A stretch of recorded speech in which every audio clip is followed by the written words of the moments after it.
Welcome back to Around the Waves on KCU 80.1 FM Columbia on this Thursday, September 22nd. Fall weather in the air and some fall football on tap this weekend with the NFL. Week 3 starts this evening with the Steelers and the Browns. What better quarterback matchup to have on primetime national television than Mitch Trubisky versus Jacoby Brissett? What more could you ask for? But let's get to Week 3 right here. And I think we're both going Sunday games, although I'll wait to see. So, Ryan, tell us, what game are you going to be previewing, one to keep an eye on this weekend? Yeah, as much as I would love to see the Browns get their first win with Brownie as a logo, that game just doesn't really intrigue me that much. I'm going to go with my Packers, man. Packers and Buccaneers. I understand Mike Evans is out because he just, him and, who's the guy on the Saints that they always been having? Marshall Lattimore. Yeah. Lattimore. They just can't seem to keep their hands off each other. So I think this is going to be a great game, though, man. Obviously, Packers 1-1. This kind of just throws me shades of last year. Obviously, they started off 1-1.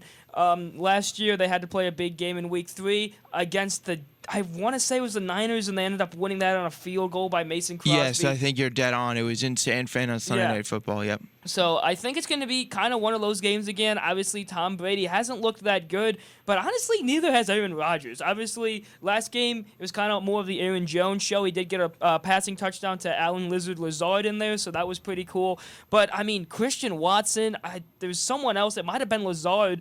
Both of them were limited at practice yesterday, so that kind of worries me. Obviously, it shouldn't be that worrisome because you really know by tomorrow who's going to be playing in that game or not. And then the other thing is David Bakhtiari going to be able to play? I don't think he is. I think he's still a couple of games until he's ready. But, who knows? Maybe they'll put him out there. Maybe they'll say he's ready to go. But I think this is going to be a pretty high-scoring game. I think that both of these teams have some pretty good running games. I'm just excited about this one. Obviously, you got Tom Brady and Aaron Rodgers again, and I mean, those games have always been great, except for the divisional series games, which we're not going to talk about. But, I'm just, a 325 game would like to think has to be America's Game of the Week. Everyone's going to be watching this game in Tampa, but like I said, I'm just really, really excited. I shouldn't say this, but I'm really happy that the Buccaneers don't have Mike Evans. That opens up a lot more for the Packers. They still have Jair Alexander out there, Eric Stokes. A guy that I haven't really seen much from, though, is, Bob 29. I don't know your team well enough to tell you who that one is. It's the guy who intercepted the game in Arizona last year to win the game. We called him is it Rasul Douglas? Rasul Douglas. Yeah. I haven't seen much from him yet, so maybe I'm expecting a big game from him. Adrian Amos, Denard Sepp, is he injured? No, I was going to say, I don't think you've seen much from him because I don't think teams are throwing his way because he's played pretty good coverage. Yeah, there you go. Darnell Savage as well. I think this Packers defense is really good. Obviously, they didn't show it in Week 1, but they showed it against the Bears, and I understand it's the Bears, but David Montgomery almost had over 130 rushing yards against them. So if they're going to let the Buccaneers run all over them, which is something that they obviously cannot let happen, Leonard Fournette, obviously 192 yards. He scares me, and so does Tom Brady. I understand he's having kind of a down year right now, but Leonard Fournette scares me. The Packers have to be able to stop the run game. So obviously, I'm looking forward to this game for one of two reasons. One, I'm a big Packers fan, and two, can they stop the run game and get 2-1? I think this is going to be a hard game, just like last year's was against the 49ers. I am going to go.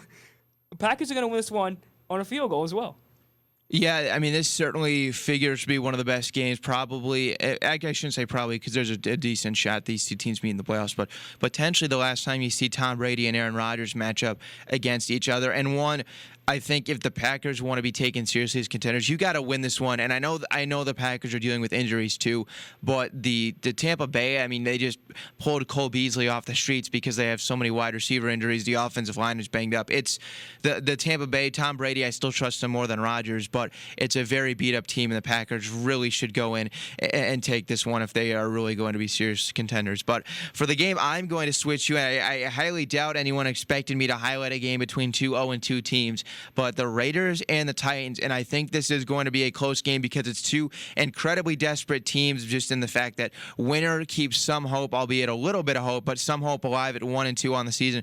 Meanwhile, for the loser, your season's basically done at 0-3, especially for the Raiders in the AFC West. Maybe the Titans still would have some hope at 0-3 because the AFC South stinks, but at 0-3, you're looking at a really long road ahead. So you're going to see some really desperate teams, I think, trying to get their first win, a big sense sense of urgency I expect, especially when you consider the two games that these teams are coming off of. The Raiders blew a 20-0 lead at home against the Cardinals, a game that they had chance after chance to win and put away, and they let that one slip through their fingers, and Kyler Murray and the Cardinals stole it on the road. And then the Titans on national TV got absolutely destroyed in Buffalo. It was really not close. Malik Willis got in the game. It was blowout territory. Bills Mafia was going insane. So both teams coming off of devastating losses in different ways, and I think the two biggest things one thing on each side is going to determine how this game really ends up will be for the Raiders. One, can they find that happy medium for Devontae Adams? Week 1, it was 10 for 141 yards, and as great as he was, it was kind of like maybe we're targeting Carr here, we're targeting Devontae too much and not using our other playmakers, because there are other playmakers in Darren Waller and Josh Jacobs. So how can they get the ball into those guys? That was after week 1. Now after last week, Devontae has just 2 catches for 12 yards, and it's like, okay, it's the number 1 wide receiver. You've got to get him the ball more than that. So can you find that happy medium to where you're still getting your best receiver the ball, find him in the end zone, but still use your other playmakers as well to keep the defense off balance? And on the Titans sideline, can they run the football and finally have that big breakout Derrick Henry game that carries that offense to a win? Henry puts the team on his back. It's not been a good start to the season for King Henry. In week 1, he went 21 carries for 82 yards. That's not even 4 yards a carry. And then it was even worse last week, 13 carries for just 25 yards. It's been a struggle for Henry to find any running room. And against a good pass offense that's the Titans really don't have a whole lot of corners to defend. Can the Titans keep the Raiders offense off the field and have Derrick Henry go for 100-plus yards, kind of salt the game away? I think this game is won in the trenches by the Raiders pass blocking. How much time does Carr have to throw to hit those good weapons he has? And then the Titans run blocking. I kind of know already what I'm going to get out of Tannehill, but can the run blocking provide lanes for Henry, which they have not done this season? Over-under is 45.5. I'm going to take that, and this game is in Nashville, but I'm also going to take the Raiders -2 on the road. I think the Raiders are way too talented of a team to start the season 0-3. It was a squad that some people were picking to potentially knock off the Chiefs at the top of the AFC West. And it's a team that probably should be 2-1 after 3 games, but I'm going to have them at 1-2 after grabbing this win. I'll take the Raiders 27-20 in my game of the week against 2 0-2 teams. There's some all right matchups here in week 3. This one just intrigued me just because it's a must-win for both teams, because 0-2 is already hard enough, but 0-3 is essentially the nail in the coffin. It's not really a spot you see a whole lot of teams come back out of. I think, like I said, the Titans could have a shot to do it, but I would certainly not the Raiders.